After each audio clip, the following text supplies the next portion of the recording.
అస్త్రాలన్నిటిలోకెల్లా అత్యంత శక్తివంతమైనది, బలమైనది, విధ్వంసకరమైనది బ్రహ్మాస్త్రం. అయితే ఈ రోజు వీడియోలో బ్రహ్మాస్త్రం అంటే ఏమిటి, అన్ని ఆయుధాల కంటే అది అత్యంత శక్తివంతంగా ఎందుకు ఉంటుంది అనే దాని గురించి తెలుసుకుందాం. పురాణాల ప్రకారం బ్రహ్మాస్త్రాన్ని బ్రహ్మదేవుడు సృష్టించాడని చెప్తారు.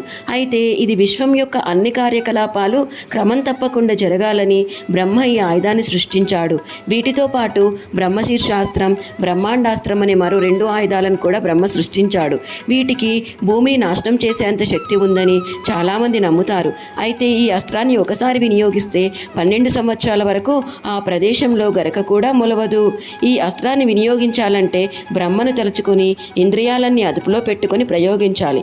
ఒకసారి ప్రయోగించాక గమ్యం చేరక ముందు దాన్ని ఉపసంహరిస్తే ఎవరైతే ఆ అస్త్రాన్ని ప్రయోగించారో వారి తలని ఆ బ్రహ్మాస్త్రం ముక్కలు చేస్తుంది.